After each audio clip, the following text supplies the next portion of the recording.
የኢትዮጵያ ንግድ ባንክ የዜጎችን ኢኮኖሚያዊ ተጠቃሚነት ለማሳደግ የፋይናንስ አገልግሎቶችን የበለጠ ተደራሽ በማድረግ ላይ እንደሚገኝ አስታወቀ። በኢትዮጵያ ንግድ ባንክ የባህር ዳር ዲስትሪክት የሲቢኢ ኑር አገልግሎቶችን በተመለከተ የደንበኞች የግንዛቤ ማስጨበጫና የውይይት መድረክ አካሂዷል። በባህር ዳር ከተማ በተካሄደው መድረክ ላይ ደንበኞች ባንኩ እየሰጠ ባለው ከወለድ ነጻ አገልግሎት ጠንካራና ደካማ ጎኖች ላይ መክረዋል። እኔ እውነት ለመናገር በጣም ከማመሰገነው ውስጥ ነኝ። መጀመሪያ ብድር ስበደር እኔ ተለምኛ ነው በቃ እባክህ ተበደር ቡና ጅምላ ነጋዴ ነኝ ከኛ ጋር ሰራ ብለው ለምነው በትንሽ ተጀመሩ። ከዛ በኋላ እየጨመረ አሁን ያለውበት ብድሬ በጣም 5 እጥፍ በላይ ሆኗል። ህብረተሰቡ ነው ሙስሊም ህብረተሰብ መበደር ፋይናንስ መደረግ አስፈላጊ ነው የሚለው ነገር ምን ያህል አስገንዘባችሁታል? ግንዛቤ ማስጨበጫ ያው ዛሬ የውይይት መድረክ መጀመሩ በጣም ጥሩ ነው።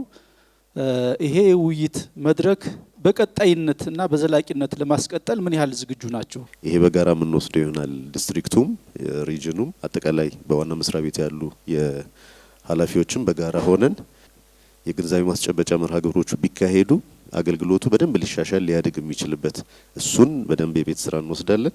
ከደንበኞች ከሸሪያ ጋር ተያያዥ ለሆኑ ጥያቄዎች ማብራሪያ የሰጡት የሲቢኢ ኑር የሸሪያ አማካሪ ኮሚቴ አባል ሼህ ዶክተር ጄላን ገለታ የኢትዮጵያ ንግድ ባንክ የሚሰጣቸው ሁሉም ከወለድ ነጻ አገልግሎቶች ሐላል ስለሆኑ ማህበረሰቡ ያለምንም ማመንታት እንዲጠቀም ጥሪ አቅርበዋል።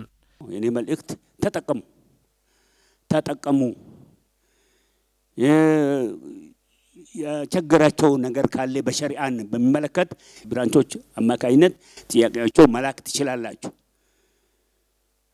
አይተን ሐቁን መስጠት ብይን እንሰጣለን። በኢዝኒላህ ተዓላ ትልቅ ዑለማዎች አሉ።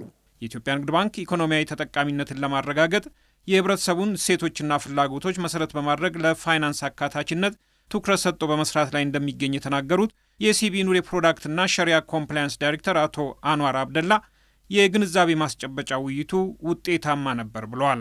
ብዙ ደንበኞች ነበሩ የተገኙት። የተነሱ ኢሹዎችም በአጠቃላይ በጣም ገንቢና አገልግሎቱን እንዴት በግለሰብ ደረጃ ተጠቃሚ መሆን እንችላለን በሚል ደረጃ ነበር የተወያየ ነውና አጠቃላይ በጣም ውጤታማ ነበር ማለት ይቻላል።